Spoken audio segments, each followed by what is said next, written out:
அனைவருக்கும் வணக்கம். ஸோ நம்ம எக்கனாமிக்ஸோட 2025 கொஸ்டின்ஸ் வந்து பார்த்துட்டு இருக்கோம். ஸோ அதில் நெக்ஸ்ட் செட் ஆஃப் டாபிக் வந்து பார்ப்போம். அடுத்து வரக்கூடிய டாபிக்ஸ்லாம் ஒரு கொஸ்டின் 2 கொஸ்டின் இருக்கனால ஒரு 3-4 டாப்பிக்கை சேர்ந்தாப்புல பார்த்துருவோம். சரிங்களா? ஃபர்ஸ்ட் ஜிஎஸ்டி அப்படின்னு சொல்லி கொடுத்துருக்காங்க. So goods and services tax அப்படின்னு சொல்லி பார்க்குறப்ப நமக்கு 101st அமெண்ட்மெண்ட் ஆக்டா 2017 வந்து நமக்கு ஜிஎஸ்டி அப்படிங்கிறத கொண்டு வராங்க. ஓகே, 101st அமெண்ட்மெண்ட் ஆக்ட் எப்போ என்ஃபோர்ஸ் பண்றாங்க, நடைமுறைக்கு கொண்டு வராங்க அப்படின்னா ஜூலை 1 2017 ஜிஎஸ்டி அப்படிங்கிறது வருது. ஸோ தொடர்ச்சியா நமக்கு ஜிஎஸ்டி போய்கிட்டு இருக்கு. ஜிஎஸ்டி ரீசன்ட் அப்டேட்ஸ் அப்படின்னு சொல்லி பார்க்குறப்ப நமக்கு செப்டம்பர் 22 வந்து ஜிஎஸ்டி ரேஷனலைசேஷன் அப்படிங்கிறத பண்ணியிருந்தாங்க. அதாவது ஜிஎஸ்டி 2.0 அப்படின்னு சொல்லி அதை சொல்லியிருந்தாங்க. அந்த ஜிஎஸ்டி 2.0ல என்ன பண்ணியிருந்தாங்கன்னா டாக்ஸ் ரேட்டை வந்து கம்மி பண்ணியிருந்தாங்க, டாக்ஸ் ஸ்லாபை வந்து கம்மி பண்ணியிருந்தாங்க. பொதுவா வந்து பாத்தீங்கன்னா ஜிஎஸ்டிக்கு 5%, 12, 18, 28 அப்படின்னு சொல்லி இருந்துச்சு. அதுல கவர்மெண்ட் என்ன பண்ணியிருந்தாங்க அப்படின்னா அந்த 12%, 28% கேன்சல் பண்ணிட்டு 12% இருந்த பல பொருட்களை 5%, 28 இருந்த பல பொருட்களை 18% மாத்திருப்பாங்க. இப்போ ஜிஎஸ்டியோட டாக்ஸ் ஸ்லாப் அப்படின்னு சொல்லி பாத்தீங்கன்னா 2 தான், 5%, 18% அப்படின்னு சொல்லி. இதை தாண்டி பாத்தீங்கன்னா சின் கூட்ஸ் அப்படின்னு சொல்லி சொல்லுவாங்க. அதாவது இந்த குட்கா, பான் மசாலா, சிகரெட் இதெல்லாம் வந்து பாத்தீங்கன்னா சின் கூட்ஸ் கீழே வரும். அதுக்கு வந்து பாத்தீங்கன்னா 40% வரி, அது தனி.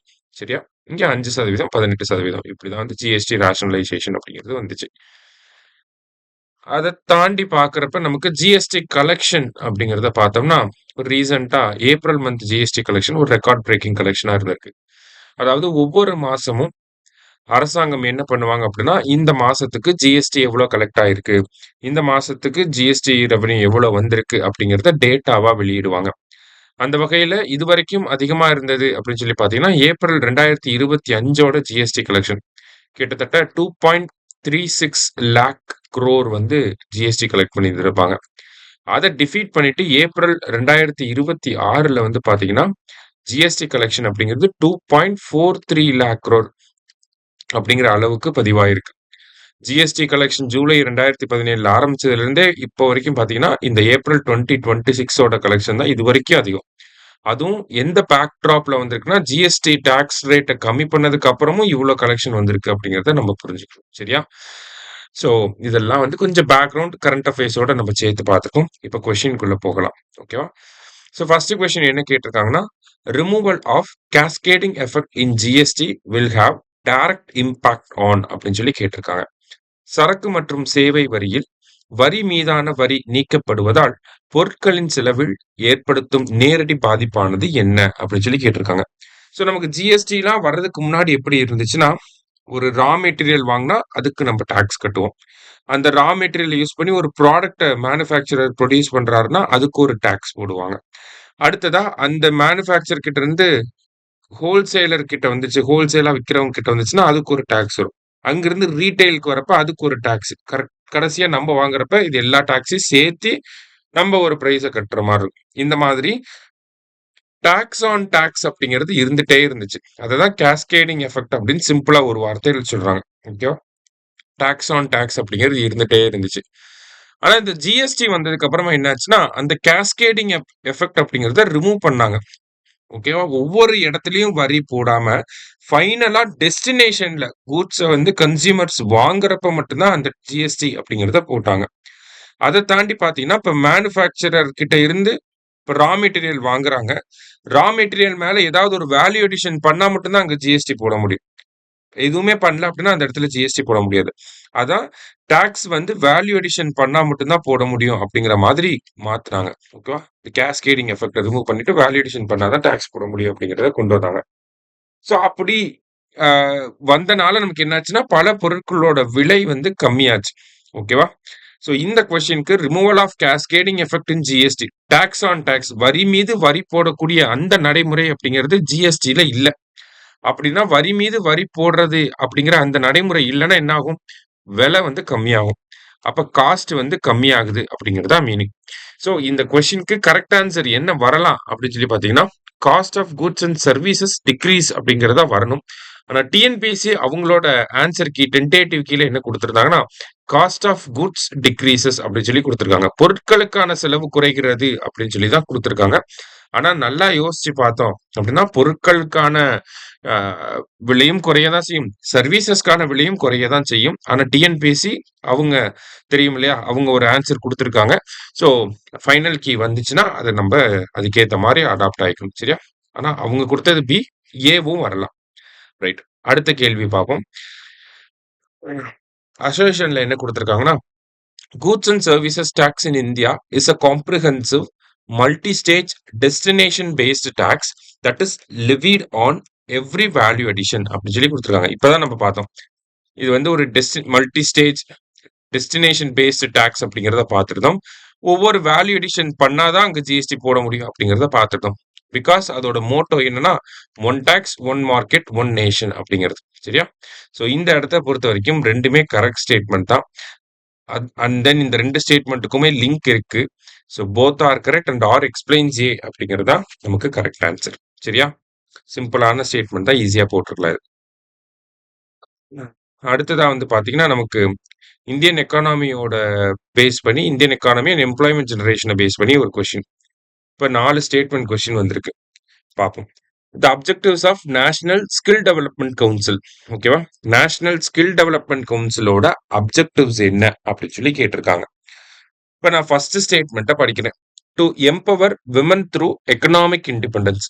பொருளாதார சுதந்திரம் மூலமாக மகளிர் மேம்பாடு அடையச் செய்வது அப்படின்னு சொல்லி குடுத்திருக்காங்க.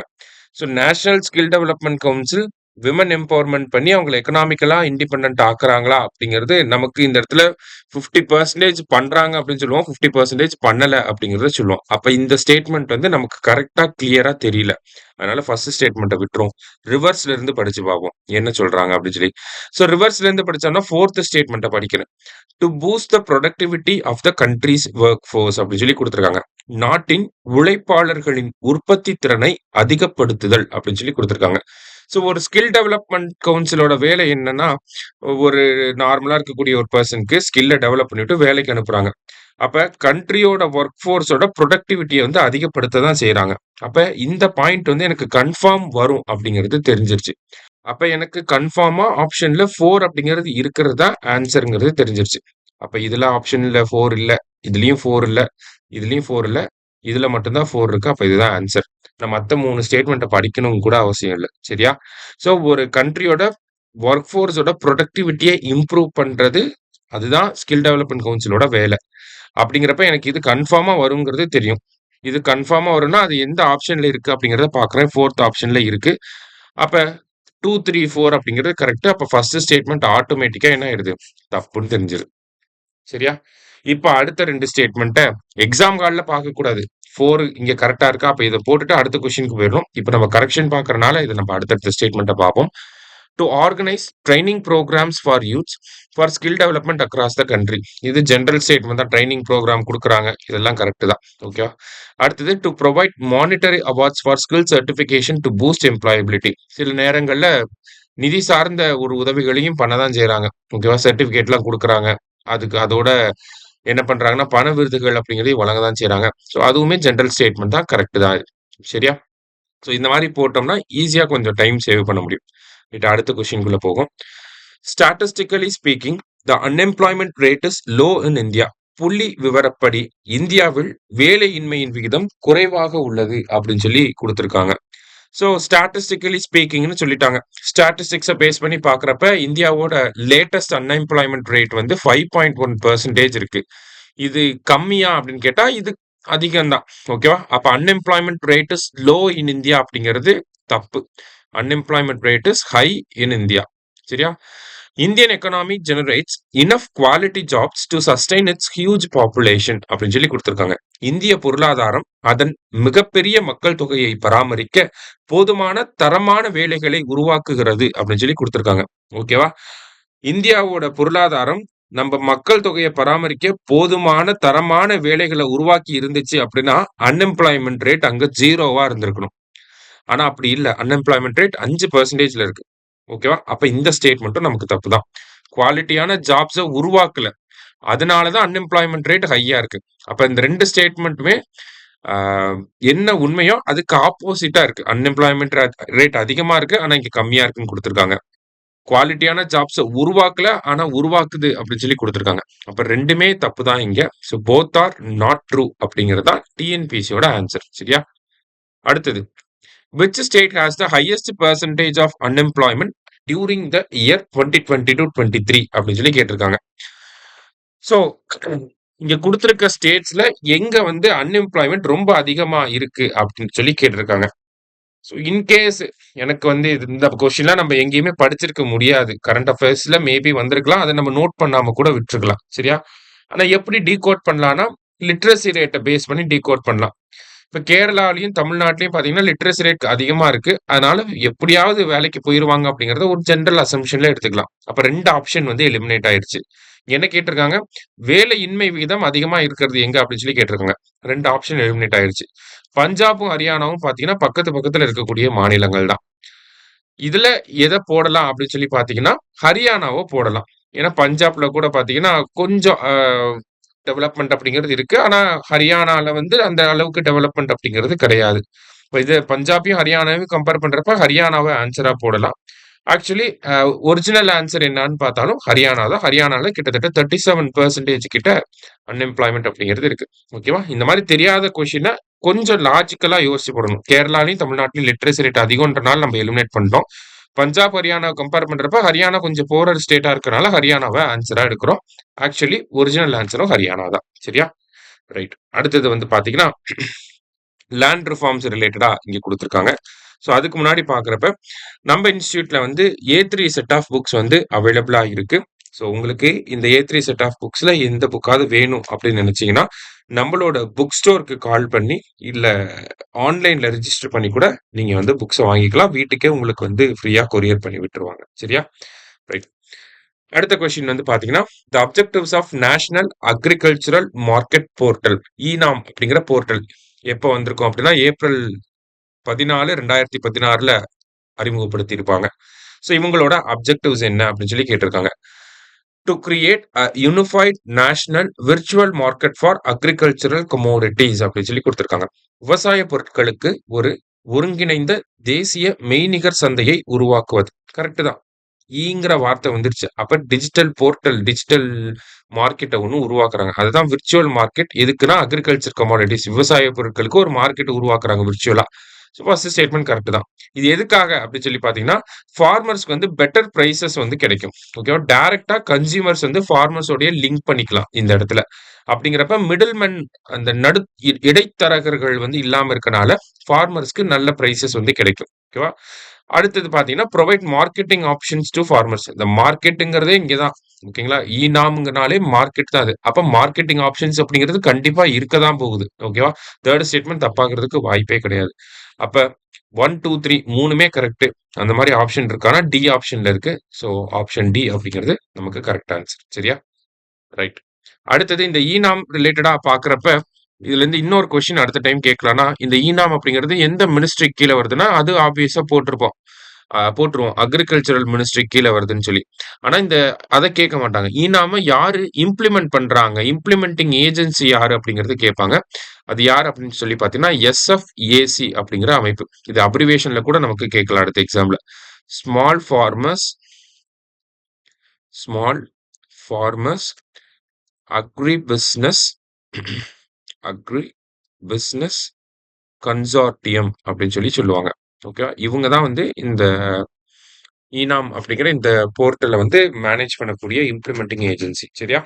Small farmers agri business consortium அப்படின்னு சொல்லி சொல்லுவாங்க. ரைட். அடுத்தது. Among the following, which one is the key demand of Indian farmers during the 2024 protest அப்படி சொல்லி கேட்டிருக்காங்க. இந்திய விவசாயிகளின் 2024ஆம் ஆண்டு போராட்டங்களில் முக்கிய கோரிக்கையானது கீழ்க்கண்டவற்றுள் எது அப்படின்னு சொல்லி கேட்டிருக்கிறாங்க. சோ இந்த 4 ஆப்ஷன்ல எதுக்காக நம்ம விவசாயிகள் போராடுறாங்க அப்படின்னு சொல்லி பார்த்தீங்கன்னா, விவசாயிகள் போராட்டம் நடந்துச்சுன்னா, அதுல கண்டிப்பா ஒரு கோரிக்கை எப்பயுமே இருக்கும். அது இந்த செகண்ட் ஆப்ஷன் தான். Legal guarantee for minimum support prices அப்படிங்கிறது. ஓகேங்களா? குறைந்தபட்ச ஆதரவு விலை அப்படிங்கிறது அரசாங்கத்தினுடைய ஒரு கொள்கை முடிவாக தான் இருக்கு. ஓகேவா? ஆனா அரசாங்கம் அத வருஷம் வருஷம் வழங்கிருவாங்க. இருந்தாலுமே அது அரசாங்கத்தினுடைய ஒரு கொள்கை முடிவு. எம்எஸ்பி அப்படிங்கிறது.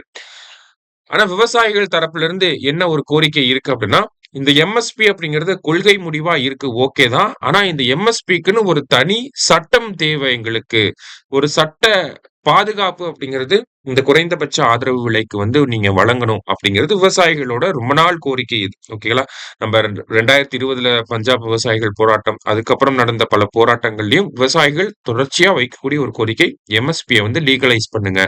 சட்ட பாதுகாப்பு வந்து குடுங்க அப்படிங்கிறது. இன்னும் பார்த்தீங்கன்னா, மீனவர்கள்லாம் இருக்காங்க இல்லையா? மீனவர்களும் இந்த எம்எஸ்பி ரிலேட்டடா போராட்டம் பண்ணுவாங்க. அவங்க எதுக்கு போராட்டம் பண்ணுவாங்கன்னா, விவசாய பயிர்களுக்கு வந்து பார்த்தீங்கன்னா, எம்எஸ்பி அப்படிங்கிறது இருக்கு. ஆனா மீன்களுக்கு வந்து எம்எஸ்பி அப்படிங்கிறது கிடையாது. அப்ப மீன்களுக்கும் ஒரு குறைந்தபட்ச ஆதரவு விலைய நீங்க வழங்கணும் அப்படின்னு சொல்லி அரசாங்கத்துக்கிட்ட மீனவர்கள் வந்து போராட்டம் பண்ணுவாங்க. சரியா? சோ அது ஒரு பாயிண்ட். சரியா? இப்ப இந்த எம்எஸ்பி குறைந்தபட்ச ஆதரவு விலை அப்படிங்கிறத பொறுத்தவரைக்கும் பார்த்தீங்கன்னா, இதுல இருக்கக்கூடிய ஃபேக்ட்ட நல்லா ஞாபகம் வச்சுக்கணும். இந்த எம்எஸ்பி அப்படிங்கிறத அனௌன்ஸ் பண்ணக்கூடிய அமைப்பு எதுனா, சிஏசிபி அப்படிங்கிற அமைப்பு. ஓகேவா? Commission on agricultural cost and prices அப்படின்னு சொல்லுவாங்க. ஓகேவா? Commission on agricultural cost and prices அப்படிங்கிற இந்த அமைப்பு தான் எம்எஸ்பி அப்படிங்கிறத வழங்குறாங்க. எத்தனை பொருட்களுக்கு எம்எஸ்பி வழங்குறாங்க? எப்ப எம்எஸ்பி வழங்குறாங்க? அப்படின்னு சொல்லி பார்த்தீங்கன்னா, இந்த எம்எஸ்பி அப்படிங்கிறத நடவு செய்யக்கூடிய அந்த சோயிங் சீசனுக்கு முன்னாடியே எம்எஸ்பிய அறிவிச்சிருவாங்க. சரியா? அண்ட் தென் எத்தன பொருட்களுக்கு வந்து எம்எஸ்பி வழங்குறாங்கன்னா, 22 பொருட்களுக்கு கிராப்ஸ்க்கு வந்து எம்எஸ்பி வந்து வழங்குறாங்க. இந்த 22 கிராப்ப எப்படி பிரிக்கிறாங்கன்னா, 3 கிராப்ஸா 3 கேட்டகரி கீழ பிரிப்பாங்க. காரிஃப் கிராப் அப்படின்னு சொல்லி சொல்லுவோம் நம்ப. அதுல அதுல வந்து கிட்டத்தட்ட 14 கிராப்ஸ்க்கு வந்து எம்எஸ்பி இருக்கு. சரியா? அடுத்தது ராபி கிராப்ஸ்ல வந்து பார்த்தீங்கன்னா, ஒரு 6 கிராப்ஸ் வந்து வரும். அடுத்தது கமர்ஷியல் கிராப்ஸ் இருக்கு. ஓகே. இந்த கமர்ஷியல் கிராப்ஸ்ல மொத்தம் 2 இருக்கு. டோட்டலா 22 கிராப்ஸ்க்கு வந்து நம்ம எம்எஸ்பி அப்படிங்கிறத வழங்குறாங்க. அந்த 22 கிராப்ஸ்ல இந்த கமர்ஷியல் கிராப் 2 இருக்கு இல்லையா? இத கூட கேட்கலாம். ஒண்ணு வந்து ஜூட், இன்னொன்னு வந்து கோப்ரா அப்படின்னு சொல்லி சொல்லுவாங்க. சரியா? சோ இந்த மாரி எம்எஸ்பி அப்படிங்கிறது போய்க்கிட்டு இருக்கு. ஓகேவா? அது லீகலைஸ் பண்ணணும் அப்படிங்கிறது நம்ம ஆளுங்களுடைய டிமாண்ட். ரைட். அடுத்தது. Which are the aims to raise agricultural productivity வேளாண் உற்பத்தி திறனை அதிகரிக்கிறதுக்கு என்னெல்லாம் தேவை இதுல அப்படின்னு சொல்லி கேட்டிருக்கிறாங்க. சரியா? சோ என்னெல்லாம் தேவை அப்படின்னு சொல்லி பார்த்தோம்னா, use of high yielding varieties of seeds. ஓகேங்களா? அதாவது அதிக விளைச்சல் தரக்கூடிய விதைகளை பயன்படுத்தினா நம்மளுடைய விவசாய உற்பத்தி திறன் அப்படிங்கிறது கண்டிப்பா அதிகரிக்க தான் போகுது. அப்ப ஃபர்ஸ்ட் ஒன் வந்து வரும். ஒன் வரும் அப்படிங்கிறப்ப இந்த ஸ்டேட்மெண்ட் வந்து இந்த ஆப்ஷன் வந்து நமக்கு எலிமினேட் ஆயிருது. அடுத்ததா பாத்தீங்கன்னா, use of intensive cultivation with assured irrigation facilities அப்படின்னு சொல்லி குடுத்திருக்காங்க. வீரிய உயர் விளைச்சல் தரக்கூடிய நீர்ப்பாசன வசதிகளை பயன்படுத்துதல் அப்படின்னு சொல்லி குடுத்திருக்காங்க. சோ நீர்ப்பாசன வசதிகள் சரியான முறையில இருக்கப்ப நல்ல விளைச்சல் தரும் அப்படிங்கிறத இந்த ஸ்டேட்மெண்ட்ல சொல்ல வராங்க. அப்ப செகண்ட் ஒன்னும் வரும். அப்ப 1 அண்ட் 2 2மே இருக்கக்கூடிய ஆப்ஷன் வந்து பாத்தீங்கன்னா, சி ஆப்ஷன் தான். ஓகேவா? இந்த 3வது ஸ்டேட்மெண்ட் என்ன அப்படின்னு சொல்லி பாத்தீங்கன்னா, to protect the farmers from exploitative practices of middlemen. இடைத்தரகர்களிடம் இருந்து விவசாயிகளை பாதுகாத்தல் அப்படின்னு சொல்லி குடுத்திருக்காங்க. இது விவசாயிகள் நலம் சார்ந்த ஒரு விஷயம். ஃபார்மர்ஸ் வெல்ஃபேர் ரிலேட்டடான பாயிண்ட் இது. அதுக்கும் இந்த பாயிண்ட்டுக்கும் அக்ரிகல்ச்சர் புரொடக்டிவிட்டிக்கும் எந்த சம்மந்தமும் இல்ல. அதனால இந்த ஸ்டேட்மெண்ட்ட நம்ம எடுக்க மாட்டோம். 1 அண்ட் 2 அப்படிங்கிறது தான் கரெக்ட். சரியா? அடுத்தது. இது காலங்காலமா கேட்கிற மேட்ச் தான். கோல்டன் ரெவல்யூஷன் அப்படின்னா ஃப்ரூட்ஸ்.